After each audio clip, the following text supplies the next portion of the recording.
So divination is the topic today that I'm going to talk about, and I'm going to talk about different aspects of it because many of us, when we first, especially for me, when I first started on this path, heard the word divination, I just presumed we were talking about pendulums or dowsing rods, and that was all that it was.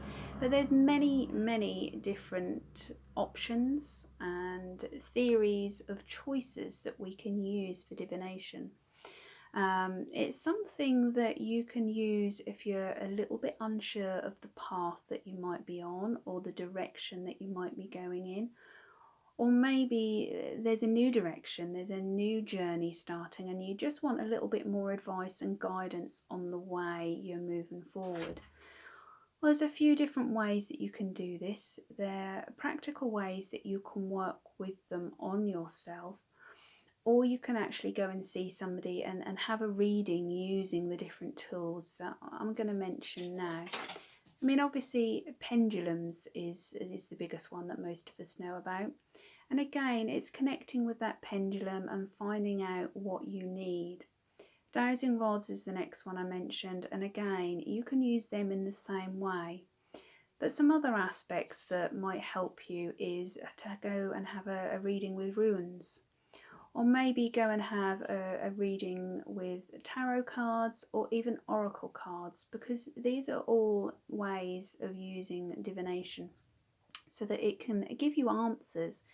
And the idea behind these different tools is it will just open up your mind a little bit more, so that maybe you have a different idea of the focus of where you need to go. Because sometimes when we're internally in it and ourselves, we just can't quite reach that connection of where we need to be. We can't reach that inner and that higher self. So maybe by using these tools, whether it's for ourselves or maybe going to see somebody, it can just open up other ideas.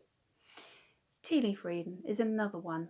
That is an absolutely fascinating topic, and to see and have a reading with somebody who can actually read the leaves is actually really profound. And for me, when I've had it done in the past, it amazes me that they can see so much about myself in just some tea leaves inside a cup. But it's using it as a focal point. You can learn these yourself, you can work with them. I've got some videos on different topics here, so you can look at them in a different way and look into it in a further direction if it's something that you want to do.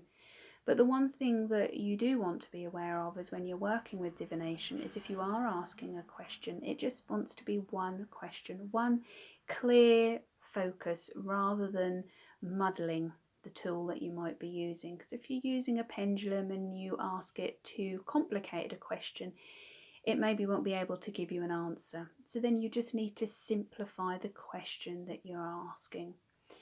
Make sure whenever you work with anything like this that you keep yourself in a good, happy and positive mindset, because you don't want to come to using divining as a feeling of when you're being unhappy, you're negative, you're not in the right place. So always remember that it's just one question and it is just for guidance. It might not always be the answer you expect, but accept it, work with it.